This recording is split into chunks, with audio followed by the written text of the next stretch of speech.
말씀 함께 보겠습니다. 요한복음 7장 1절에서 13절 말씀.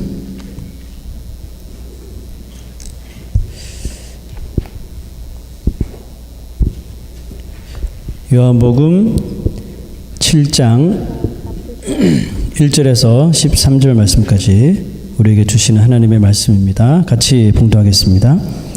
그 후에 예수께서 갈릴리에서 다니시고 유대에서 다니려 아니하심은 유대인들이 죽이려 함이르라. 유대인의 명절인 초막절이 가까운지라. 그 형제들이 예수께 이르되 당신이 행하는 일을 제자들도 보게 여기를 떠나 유대로 가소서. 스스로 나타나기를 구하면서 묻혀서 일하는 사람이 없나니 이 일을 행하려 하거든 자신을 세상에 나타내소서 하니 이는 그 형제들까지도 예수를 믿지 아니함이르라.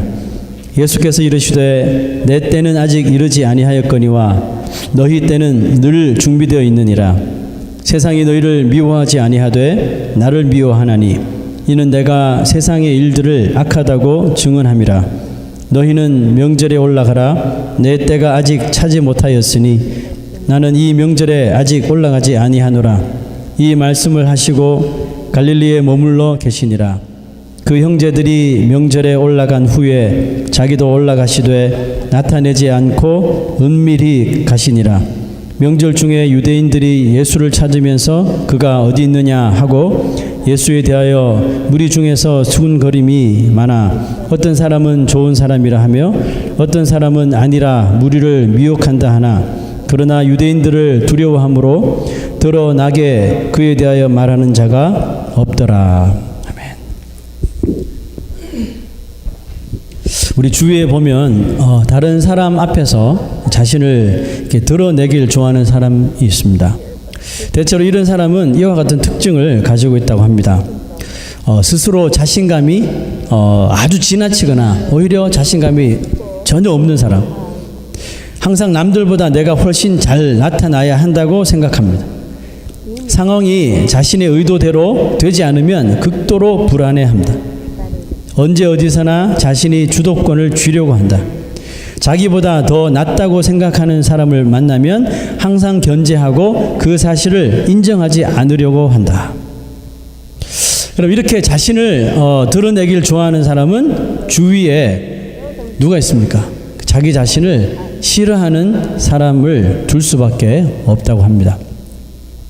성경은 이와 같은 사람을 교만한 사람이라고 부르죠. 그리고 천국과 이렇게 천국에 합당하지 않은 사람이라고 말합니다. 성경은 나보다도 남을 더 낮게 여기라 그랬죠. 그리고 으뜸이 되고자 하는 자는 그 사람의 종이 되어라. 남을 섬기는 자가 되어라. 이렇게 다르게 말씀하시죠. 예수님은 하나님이시지만 인간의 몸을 입고 이 땅에 오심으로 겸손이라고 하는 그 끝을 보여주셨죠. 하지만 우리 저번 시간에 보았던 말씀대로 많은 무리들과 제자들이 예수님을 떠나버리는 사건이 발생했습니다. 그 이유가 뭐죠? 그들이 예수님이 하신 말씀을 듣기 거북했기 때문에 그렇습니다. 듣기 싫어했기 때문이죠. 특히 유대인들은 예수님을 죽이고 싶은 마음을 가지기 시작했다고 그랬습니다. 왜냐하면 그들이 가장 싫어하는 그 율법을 어기면서 그 안전뱅이를 고치고 예수님 자신이 하나님의 아들이라 이렇게 말하는 것을 보고 이것은 신성모독이다 판단하면서 생각했기 때문입니다. 유대인들이 자기를 죽이려고 한다는 사실을 듣고 예수님은 유대인들이 많이 있는 유대 땅보다는 갈릴리에서 다니기를 원하셨어요. 여러분, 이 같은 예수님의 행동이 어떻게 들립니까? 좀 비급해 보입니까? 아니면 적절하다고 이렇게 생각하십니까? 예수님은 자신의 사역을 자신 뜻대로 하신 것이 아니라 철저하게 하나님의 시간에 맞추어서 그 하나님의 그 하나님의 이 때에 맞춰서 진행해 나가셨습니다. 그래서 때로는 이런 제자들이나 또 자기를 찾는 무리들이나 심지어 가족들하고도 이렇게 원치 않는 마찰이 생겼다는 것이죠. 여러분, 유대인들의 3대 명절 가운데 하나인 그 초막절이 이르자 예수님과 그의 친동생들이 또 한 번 알교를 합니다. 3절 한번 볼게요. 당신이 행하는 일을 제자들도 보게 여기를 떠나 유대로 가소서. 스스로 나타나기를 구하면서 묻혀서 일하는 사람이 없나니 이 일을 행하려 하거든 자신을 세상에 나타내소서. 예수님의 친형제들이 했던 말이에요. 예수님의 동생들은 이제 자기 큰형이죠. 자기 형이 신적인 능력이 있다는 사실을 알았어요. 그래서 그 능력을 이런 총구석에서 발휘하지 말고 많은 사람들이 다니는 예루살렘에 가서 보여주기를 원했어요. 본심이 무엇일까요? 그들이 기대한 것은 다름 아닌 자기의 형이 정말 영향력을 끼치는 사람이 되어 지도자가 되어서 그 혜택을 자기들도 자기 가족이 보기를 원했기 때문이었어요. 그들은 자기의 형이 아마 메시아일지도 모른다고 생각했을지 몰라요. 주위에서 하도 메시아일 거야 말을 하니까. 그러나 그들도 예수님을 왕사모리 했던 그 무리들의 생각과 크게 다르지 않는 그런 수준이었다는 것을 요한이 알았어요. 그래서 이렇게 기록합니다. 그 다음 구절 보세요. 이는 그 형제들까지도 예수를 믿지 아니함이라. 예수님의 형제들은 이제 훗날에 모두 예수님을 믿게 되죠. 예수를 그리스도로 믿게 되고 그 형제들 중에 야고보 같은 인물은 그 예루살렘 그 초대 교회의 아주 지도자로 강력한 일을 합니다. 하지만 현재까지는 예수님을 그들이 하나님으로 믿지 못하고 있습니다. 예수님은 자신을 무리들처럼 불신하는 형제들에게 이렇게 말씀하셔요. 그 다음 구절 봅시다. 내 때는 아직 이르지 아니하였거니와 너희 때는 늘 준비되어 있느니라. 자, 여기서 예수님의 때와 그 형제들의 때 무엇이 다를까요? 여러분, 형제들은 그 이스라엘 백성들의 절기가 되면 아무 때나 예루살렘에 갈 수 있잖아요. 그렇지만 예수님은 당신이 원한다고 언제나 갈 수 있지 않다는 뜻입니다. 여러분, 이 말씀을 보아도 예수님은 예수님의 그 행동 하나하나를 하실 때도 하나님이 정하신 그 때를 기다리는 거예요. 하나님께서 정하신 적절한 때에 예수님의 모든 사역이 맞추어져 있다는 것을 우리가 볼 수가 있습니다. 여러분, 예수님의 공생애가 몇 년 동안입니까?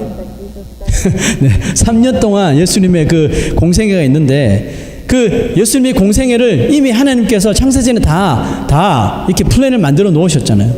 하나님께서 짜놓으신 그 리뎀션의 그 스토리 안에 예수님은 온전히 자기 자신을 정말 철저하게 다 온전히 맡겨버린 거예요. 예수님이 왜 그렇게 하셨을까요? 그 상황에 따라 예수님이 그냥 인간적으로 뜻대로 할 수 있는데 그렇게 하지 않고 왜 그렇게 하셨을까요? 왜냐하면 예수님의 그 행동 하나하나에 뭐가 달려 있어요? 우리 죄인들의 생명이 달려있기 때문에 그래요. 죄인들의 운명이 달려있기 때문에 함부로 하지 않습니다. 그러므로 예수님은 인간적으로 볼 때 이렇게 하면 좀 불화가 일어나겠다, 다툼이 일어나겠다, 이렇게 하면 안 되는 줄 알면서도 차갑게 거절하거나 또 어떨 때는 반대할 수밖에 없었던 것이죠. 그 상대가 가족이었음에도 불구하고 그들의 원하는 대로 그들의 뜻대로 하도록 내버려 두지 않으셨다는 거죠. 동생들이 미워서 그렇게 말씀하신 것이 아니라는 거죠.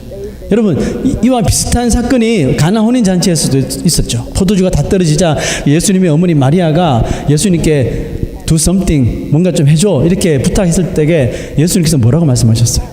정말 차갑게 말씀하셨어요. 여자여, 이게 나랑 무슨 상관이 있느냐? 아직 내 때가 이러지 아니하니라. 그 때를 말씀하셨단 말이에요. 그때도 냉철하게 거절하는데요. 하나님이 정해놓으신 그 구속의 때를 조금이라도 벗어나지 않기 위해서 예수님은 가족들과의 이런 관계조차도 고려하지 않으시고 오직 그 하나님의 시간, 그 하나님의 때, 그 구속의 때에 맞춰서 행동하셨다는 것이죠. 비록 가족들이 원하는 때와 하나님께서 이루어 가시는 그 때가 시간적으로 보면 별로 그렇게 크게 차이 나지 않음에도 불구하고 예수님은 철저히 가족들의 뜻보다는 자신의 뜻보다는 하나님의 뜻에 따라 움직이셨다는 거죠. 자, 8절에서 10절 한번 읽어보겠습니다. 너희는 명절에 올라가라. 내 때가 아직 차지 못하였으니 나는 이 명절에 아직 올라가지 아니하노라. 이 말씀을 하시고 갈릴리에 머물러 계시니라. 그 형제들이 명절에 올라간 후에 자기도 곧바로 따라가셨다는 거죠. 얼마 불과 차이 나잖아요. 자기도 올라가시되 나타내지 않고 은밀히 가시니라 그랬어요. 예수님이 그렇게 하나님의 때를 기다리시고 그 때가 되었을 때 비로소 움직이시고 행동하신 이유가 있어요. 그 이유가 뭘까요? 그 다음 구절 답이 나오는데요. 세상이 너희를 미워하지 아니하되 나를 미워하나니 이는 내가 세상의 일들을 악하다고 증언함이라. 예수님이 철저히 하나님의 때에 맞추어서 당신의 사역을 하시고 또 행동하신 것은 결국 악한 마귀의 그 유혹과 술수를 따르지 않기 위함이었습니다. 여러분, 마귀의 술책은 뭘까요? 마귀의 술책은 예수님이 자신을 사람들에게 막 더 잘 드러내고 나타내게 하려는 것이죠. 예수님이 기적을 통해 자신을 드러내면 될수록 사람들은 예수님을 그냥 자기의 왕으로 삼으려고 하겠죠. 그러면 십자가 달려 돌아가실까요? 못 돌아가실까요? 못 돌아가게 하겠죠. 자기가 왕인데. 마귀는 처음부터 이런 목적을 가지고 금식하신 예수님께 나타납니다. 나타나서 줄곧 하는 게 뭐예요? 너의 신적 존재 드러내라는 것이죠. 떡으로 빵을 만들어 먹고 성전에서 뛰면 천사들이 받아줄 거고, 이런 자기 존재를 드러내게 하려고 계속 유혹합니다. 그러나 예수님은 이 마귀의 술수를 알고 말씀으로 이 마귀의 유혹을 다 물리쳐버리죠. 그래서 마귀는 이제 그 가까운 가족들과 형제들을 이렇게 막 동원해가지고 또다시 예수님을 드러내라고, 자신을 드러내라고 막 유혹을 하는 겁니다. 자, 그 다음 구절 보세요. 자신을 세상에 나타내소서. 형제들이 예수님께 자신을 좀 세상에 나타내라는 겁니다. 이는 그 형제들까지도 뭐라고요? 예수를 믿지 아니함이라. 그 예수님의 구속의 스토리를 형제들은 모르는 거예요. 그냥 형이 잘 됐고 막 유명해져서 우리도 덩달아 유명해지기 원하는, 그냥 다른 무리와 다를 게 하나도 없는 현재는 그렇습니다. 사람들 앞에서 자신을 드러내는 일, 어떻게 보면 뭐 잘나니까 드러냈겠죠, 그죠? 사람들 앞에서 자신을 이렇게 좀 높이고 드러내는 일은 어떻게 보면 모든 사람들에게 참으로 이렇게 달콤한 유혹이라고 생각합니다. 예수님이 세상이라고 표현한 사람이 누굽니까? 유대인들, 더 나아가서 바리새인들이겠죠. 이들은 어떻게 살았습니까? 이들은 그냥 자신을 드러내는 삶이, 드러내는 일에 헌신된 사람들이에요. 그 무엇을 하든지 자신을 나타내는 거예요. 금식을 해도 사람들 앞에서 하고, 헌금을 해도 다른 사람들 다 보도록 하고, 뭐 무엇을 율법을 지켜도 막 사람들 앞에서 막 보란 듯이 하고, 안 하면 돌로 때린다 그러고, 무엇을 하든지 자신을 나타내고 사람들 앞에 자기를 드러내면서 율법을 지키려 했던 사람들이 바로 유대인들이고 바리새인들이라는 거죠. 근데 여러분, 하나님의 뜻은 미안하지만 그게 아니래요. 하나님의 뜻은 뭐예요? 하나님의 뜻은 우리가 좀 낮아지고 겸손해지기를 원하는 것이거든요. 그래서 하나님의 때를 우리가 따를 때 하나님은 우리를 겸손할 수 있는 장소로 우리를 이끌어 가 주신다는 거죠. 그러나 우리는 대개 하나님 때에 우리를 이끌어 가시는 그런 장소를 가기를 싫어하죠. 왜? 별 볼 일이 없으니까. 아무것도 없으니까. 나를 드러낼 때가 아니니까 싫어하는 거예요. 하지만 우리가 순종할 때 그곳에서 하나님의 뜻을 발견할 수 있다는 사실이에요. 두 가지 예를 들을게요. 베드로가 어부잖아요. 밤이 새도록 고기를 잡으려고 했지만 그 베테랑 어부가 그날만큼 한 마리도 잡지 못하는 거예요. 밤이 새도록. 그래서 재수 되게 없네 하면서 부두로 돌아왔어요. 근데 어떤 멀쩡하게 생긴 예수라는 사람이 배를 탁 타시더니 저 깊은 데로 가서 다시 그물 한번 내려봐. 예, 이게 정상인가요? 아니죠. What are you talking about? 이거잖아요. 이게 정상인 거 아니에요? 아니, 내가 지금 밤새도록 고기를 한 마리도 못 잡았는데 또 거기 가서 그물을 내려면 이 사람 정신 나간 사람 아닌가? 이게 정상 아니에요? 평소 베드로 성격 같으면 그 말을 들을 리가 없는데 이상하게도 베드로가 그날 예수라는 사람을 딱 만나고 그 말을 듣자마자 말을 듣고 싶은 거예요. 그래서 밤이 늦도록 수고했지만 한 마리도 못 잡았지만 또 배를 타고 가는 거예요. 아마 옆에 있는 다른 어부들이 미쳤다고 그랬지. 베드로 정신이 나갔나 보다. 근데 그렇게 한 거예요. 그물을 던졌어요. 내려보았어요. 한 마리도 잡지 못한 그 똑같은 바다에서 그물이 찢어지도록 고기가 올라오고 또 올라오는 거예요. 여러분, 주님 앞에 주님의 말에 겸손히 순종하는 것, 그게 주님의 뜻인데 우리는 가기 싫어하잖아요. 왜? 가면 나띵인데, 아무것도 없는데, 아무도 날 바라보지 않는데 왜 가? 근데 베드로는 간 거예요. 가서 그 물 내렸어요. 겸손히 순종했더니 거기서 대박이 터뜨려진 겁니다. 여러분, 그게 그곳으로 가라는 게 주님의 뜻이었고, 그 겸손의 행동을 통하여 베드로는 평생 주님을 따라가는 주님의 제자가 되는 것입니다. 한 사람 더 이야기할까요? 빌립 집사가 성령의 충만함을 입어서 막 복음을 전해서 막 부흥이 막 일어납니다. 막 열심히 복음 전하고 있는데 갑자기 너는 저 광야로 들어가라는 거예요. 광야 아시죠? 데저트. 아무도 없어요. 그런데 빌립이 오케이, I will go 해서 그 부흥 현장을 떠나서 광야로 들어갑니다. 그래서 가봤는데 역시나 사람이 한 명도 없는 거예요. 아니, 이 바쁜 시간에 나를 이 광야로 왜 보냈을까? 원망의 마음이 있었지만 실망하던 그때 한 병거가 쫙 지나가는데 뭐가 지나갔어요? 에디오피아 국군 내시가 탁 타고 이사야 책을 읽으면서 무슨 뜻인지 모르고 지나가더라는 거죠. 그래서 그 마차에 올라타서 복음을 전하고 또 내려서 세례를 베풉니다. 이거 우연입니까?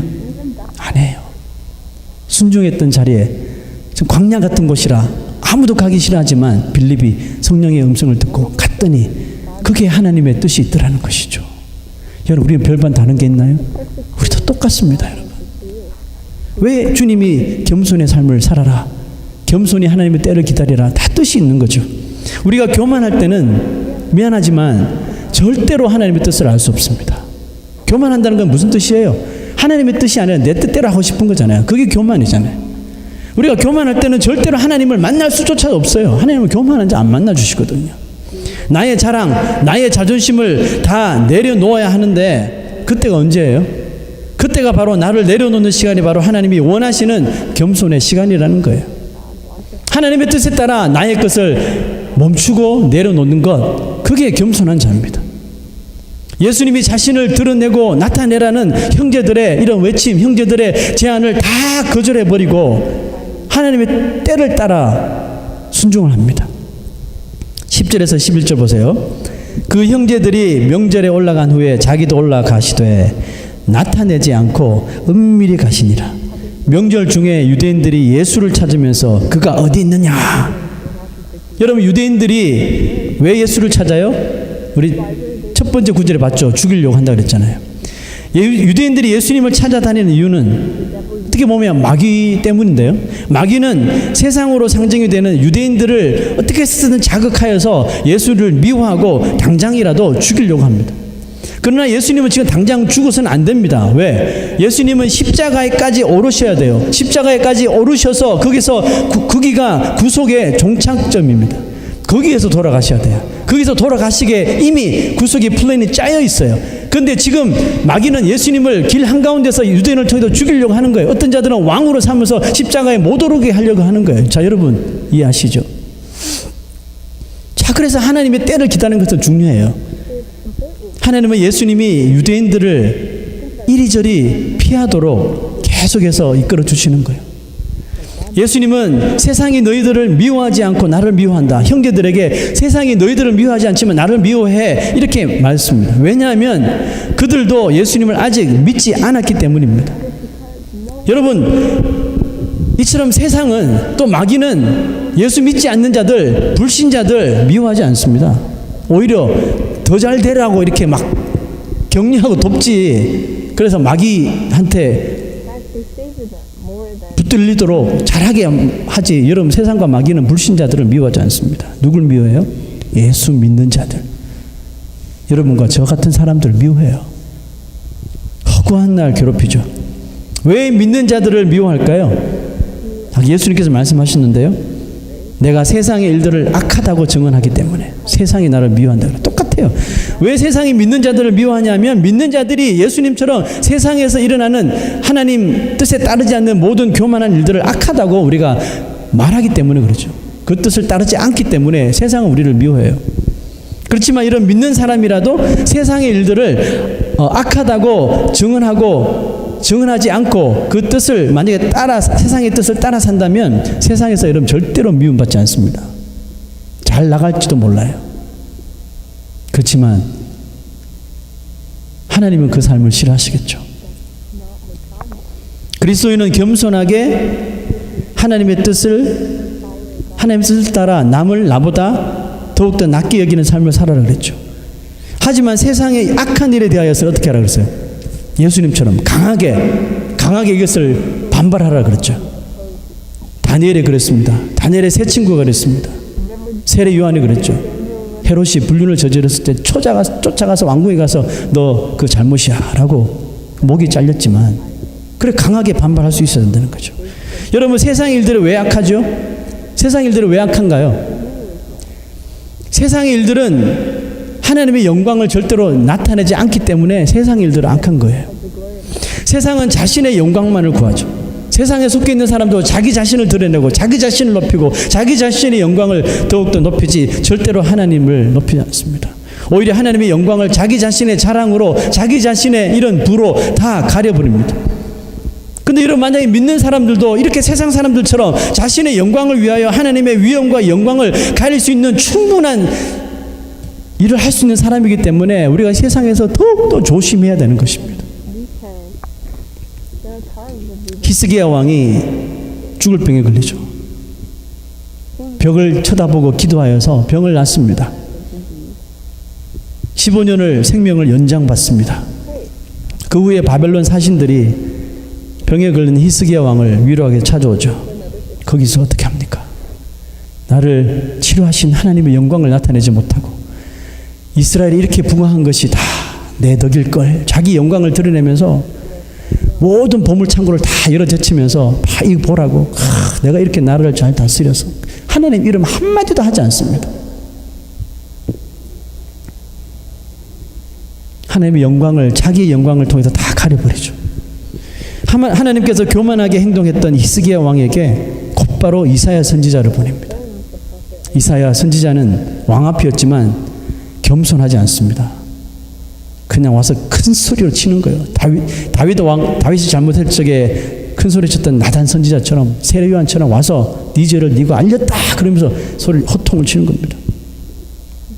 지금 당신이 보여준 이 그대로 이 바벨론이 다 뺏어갈 거라고. 당신의 자녀들도 다 포로로 끌려갈 것이라고. 엄청난 강력한 메시지를 던져버리죠. 그리고 히스기야 왕을 회개하도록 이끕니다. 여러분 초막절에 예루살렘에 올라온 무리들이 유대인을 두려워합니다. 유대인을 두려워해서 예수 그리스도가 메시아이신데도 불구하고 예수가 메시아심을 드러내지 못하는 거예요. 왜? 유대인들이 무서워서. 이것 또한 죄예요. 이것은 진리보다 사람들을 더 무서워하는 또 이것은 죄입니다. 믿는 자들은 진리신 하나님만을 경외하고 두려워할 수 있어야 돼요. 사람을 경외하고 사람을 두려워할 필요가 없어요. 이것이 하나님의 뜻이요, 이것이 하나님의 진리라고 판단이 딱 서면 절대적으로 그것을 따를 수 있는 용기와 삶을 살 수 있어야 됩니다. 여러분 어떻게 예수님은 그 공생의 기간 동안 하나님의 때와 인간의 때를 그렇게 잘 정확하게 구별할 수 있었을까요? 그 당시만 해도 예수님이 인간이셨잖아요. 우리가 성경에서 유추할 수 있는 한 가지 단서가 있습니다. 그것은 바로 예수님이 늘 하나님께 기도하셨다는 거죠. 잘 아시다시피 예수님은 공생의 시작을 어디서 하셨어요?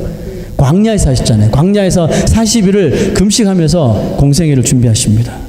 금식하시면서 기도를 시작하셨어요. 사복음서 내내 보시면 그 사복음서 저자들이 무엇을 기록해요? 예수님이 공생애 동안 본인의 사역을 시작하기 전과 시작한 후, 끝난 후, 전과 후, before and after 항상 무리를 떠나서 혹은 사역을 하기 전 새벽 미명에 뭘 했어요? 한적한 곳에 가서 은밀히 계신 하나님께 기도했다는 것을 낱낱이 다 기록하고 있어요.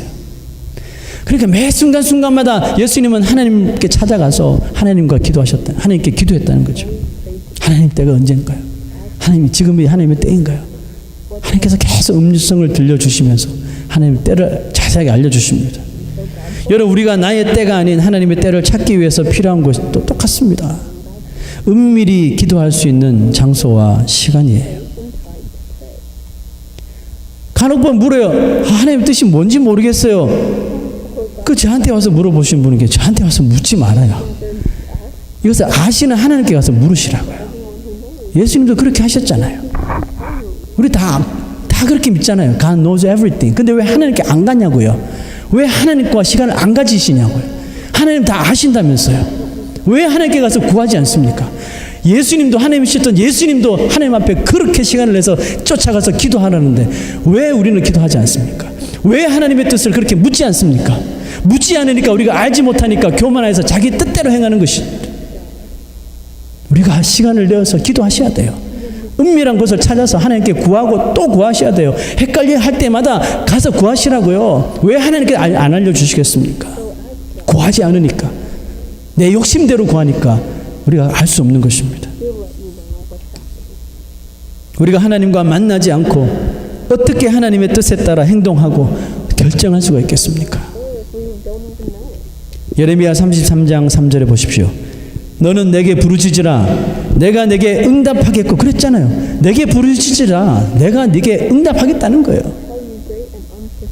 내가 알지 못하는 크고 은밀한 일을 내게 보이리라.